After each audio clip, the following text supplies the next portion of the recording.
학교는 온갖 괴담이 존재하는 곳이죠. 여러분들의 학교에도 오래전부터 전해져 내려오는 괴담 하나쯤 있지 않나요? 늦은 밤 어느 날 갑자기 실종된 여강사, 학교 병원 소름 돋는 추위, 검정색 비닐에 쌓여있는 토막난 여자.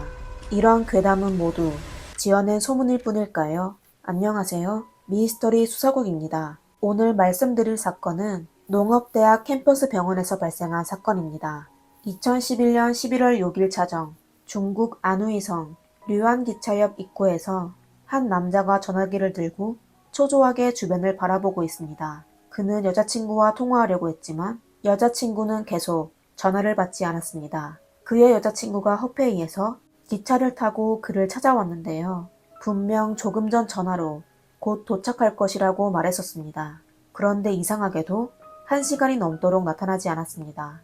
걱정이 된 남자는 여자친구의 가족과 친구들에게 전화를 걸어 그녀의 행적을 물어봤지만 그녀와 연락이 닿는 사람은 아무도 없었습니다. 다음날 아침 남자는 할 수 없이 경찰에 신고하였습니다.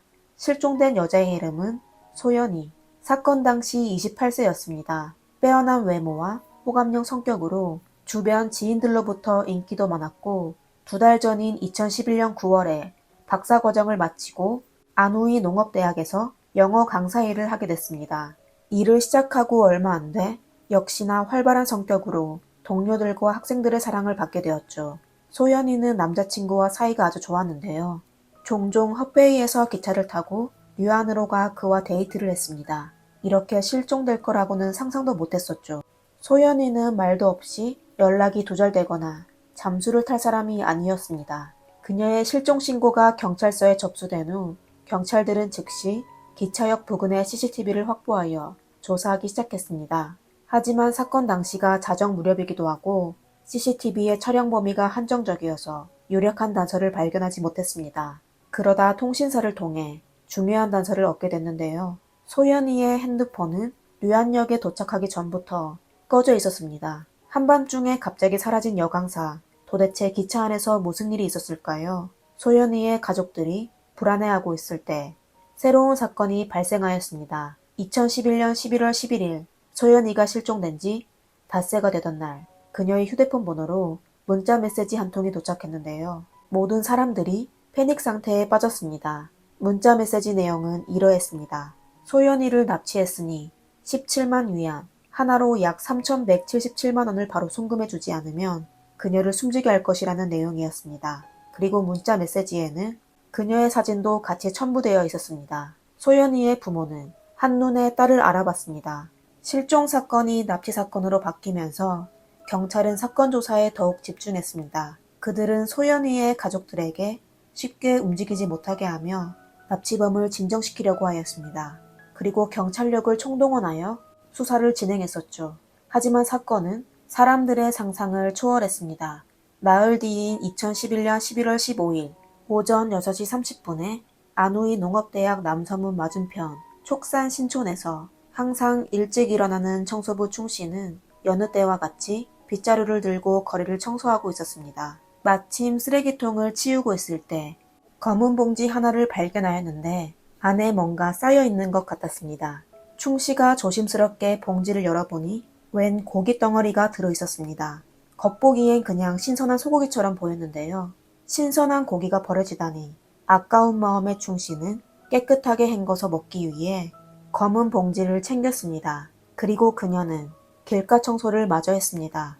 그러다 주변 쓰레기통 안에서 똑같은 검은 봉투를 발견했는데 봉투를 여는 순간 눈앞의 광경에 충씨는 큰 충격을 받곤 뒤로 나자빠졌습니다. 바로 사람 손이 들어있었던 것입니다.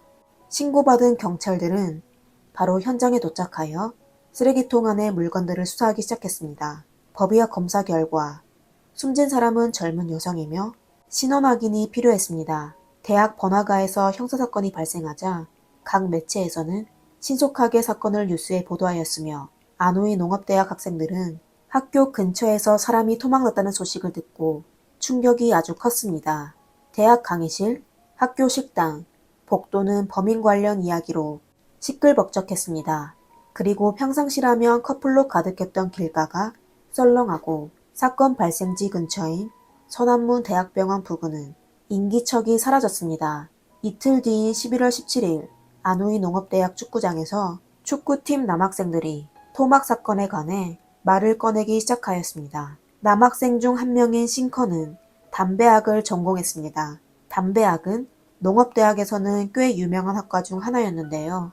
일자리가 보장되어 있었기 때문에 실업 걱정이 없었습니다. 다른 학과 학생들은 졸업이 다가오면 논문을 고치느라 바쁜데 싱커는 좋아하는 축구를 매일 뛰었죠. 싱커는 다른 학생들이 하는 이야기를 듣곤 어느새 집중하여 자세히 이야기를 듣기 시작했습니다. 한 남학생은 피해자의 신원이 확인됐다고 들었는데 바로 남서문에 있는 젊은 여성이라고 말했습니다. 그의 말에 놀란 싱커는 아무 말 없이 조용히 혼자 기숙사로 돌아갔습니다. 알고 보니 싱커도 같은 시기에 범죄를 저질렀는데 그의 범죄가 이미 경찰에 들켰다고 생각한 그는 더 이상 숨길 수 없을 것 같아 결국 전화기를 들고 경찰에 연락하여 자수하였습니다. 사실 경찰은 이미 하루 전날 진범을 체포하였습니다. 아니 이게 도대체 어떻게 된 일일까요? 설마 여강사 실종 사건에 범인이 2명이나 있는 걸까요? 알고 보니 이틀 전인 2011년 11월 15일에 토막난 여성이 발견되자 현지 경찰관들은 바로 현장을 봉쇄하고 인근 구역 CCTV 영상을 확보하였습니다. 경찰은 영상조사와 함께 엄격한 훈련을 받은 경찰견을 데려와 수사하기 시작하였습니다. 경찰견의 정확한 안내로 경찰은 곧 한 아파트 단지의 37동 307호 입주자 왕지륜을 지목하여 체포하였습니다. 사건 당시 61세였던 왕지륜은 오래전에 은퇴한 버스기사였습니다. 그는 동네에서 오랫동안 거주하였습니다. 그 당시 그의 며느리가 임신하여 그의 아내는 며느리를 돌보기 위해 아들의 집으로 떠나고 집에는 왕지륜 혼자만 남게 된 것이었죠. 11월 15일 밤 9시 경찰은 왕 씨의 집 문을 두드렸습니다. 경찰견은 바로 그의 집에서 붉은 흔적을 발견해냈습니다. 그리고 이와 동시 동네 CCTV에서 사건 당일 새벽 5시 35분에 한 중년 남성이 나타났는데요.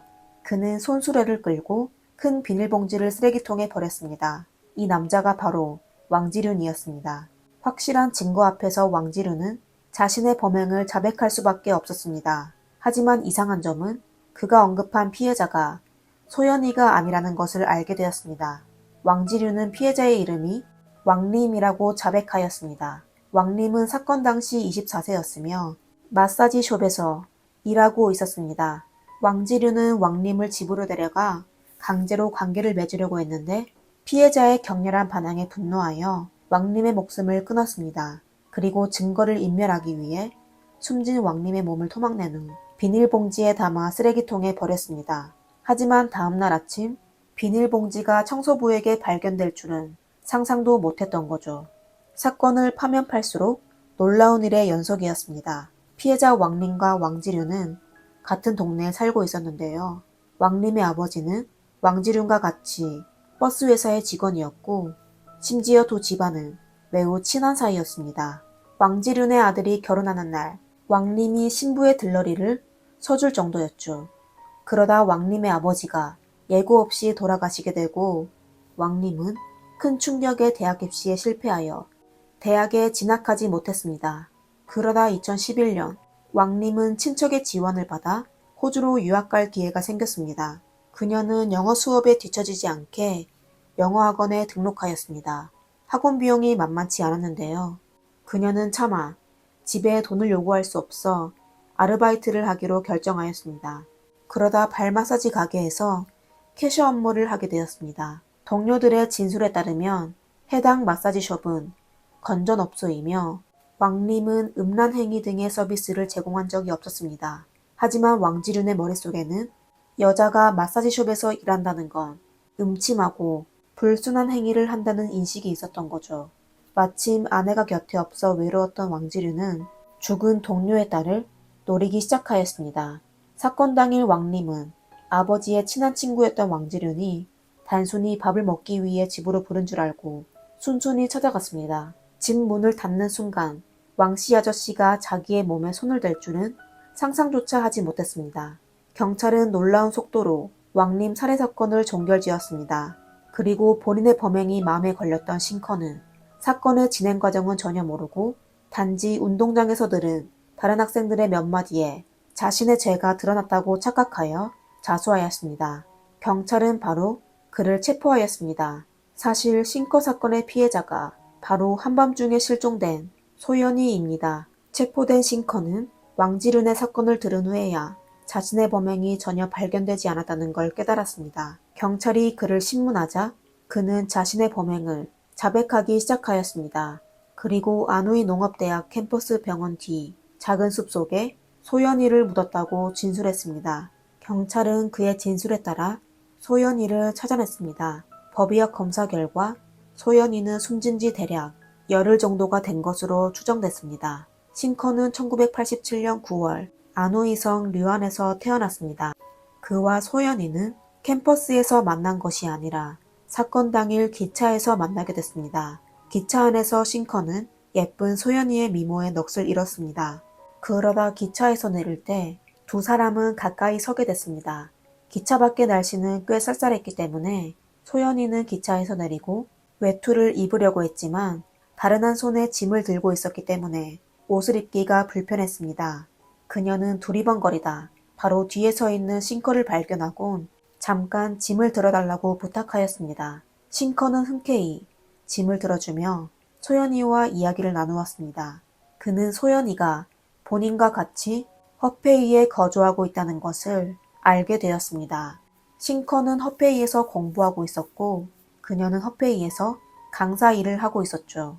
이야기를 나누는 동안 싱커는 여자의 말투와 옷차림을 통해 꽤 돈이 있겠구나 하는 생각이 스쳤습니다. 그때 마침 싱커는 얼마 전 도박으로 진 빚도 떠올랐습니다. 싱커는 갑자기 마음 한켠에 사악한 마음이 들기 시작했습니다. 바로 소연이를 납치하여 돈을 뜯어내려고 한 것이죠. 하지만 구체적으로 어떻게 해야 할지는 생각하지 못했습니다. 싱커가 고민하고 있을 때 기회가 갑자기 찾아올 줄은 꿈에도 몰랐습니다. 그때 마침 소연이의 휴대폰에 배터리가 닳아 꺼졌는데요. 싱커는 이때다 싶어 본인의 집이 역에서 바로 근처라며 충전하고 가라고 권유했습니다. 기차역 근처에 있는데 시간도 늦었고 휴대폰이 없으면 남자친구와 연락도 안 될 테니 싱커의 집으로 가 충전하기로 결정하였습니다. 싱커는 딱 봐도 순수한 학생처럼 보였기 때문에 소연이는 그의 제안을 의심하지도 않고 망설일 틈도 없이 흔쾌히 따라갔습니다. 싱커는 자취를 하고 있었습니다. 두 사람은 거실에서 잠시 이야기를 나누다 이후 소연이가 고개를 숙여 핸드폰을 보고 있었습니다. 그리고 싱커는 이 틈을 타 서재에서 끈을 찾았습니다. 다시 돌아온 싱커는 소연이를 기절시키고 재빨리 밧줄로 그녀를 묶은 후 돈과 휴대폰을 빼앗았습니다. 이후 강제로 관계까지 맺었습니다. 그는 또 사진을 찍어 소연이의 가족을 협박하는 데 사용하였습니다. 모든 걸 마친 싱커는 앞으로 며칠 동안 자신의 욕구를 만족시킬 수 있으며 돈도 벌 수 있다는 생각에 아주 설렜습니다. 그리고 이런 사악한 생각을 하며 잠에 들었습니다. 하지만 다음날 잠에서 깬 싱커는 깜짝 놀랐습니다. 예상치 못한 일이 일어났습니다. 전날까지 멀쩡하던 소연이가 숨졌습니다. 그는 깜짝 놀라 모든 증거를 없애기로 결정하였습니다. 이틀 후인 11월 7일 저녁에 그는 계획을 실행하기 시작했습니다. 싱커는 소연이를 캐리어에 싣고 160위안, 하나로 약 3만 원을 들여 차를 빌린 후 허페이에서 기숙사로 캐리어를 옮겼습니다. 그 후 그는 자전거를 타고 적절한 장소를 찾아다녔습니다. 그러다 그는 학교 병원이 떠올랐습니다. 그곳 주변은 온통 나무들로 가득 차 있었고 평소엔 아무도 가지 않았습니다. 싱커는 소연이를 학교 병원 뒤편 숲에 묻은 후 소연이의 휴대전화로 그녀의 부모에게 17만 위안을 내놓으라는 협박 문자를 보냈습니다. 이때 그녀의 부모는 딸이 살해됐을 리라고는 상상도 하지 못했습니다. 이 두 사건은 우연의 일치로 거의 같은 시기에 발생해 서로의 사건으로 진범을 찾아냈습니다.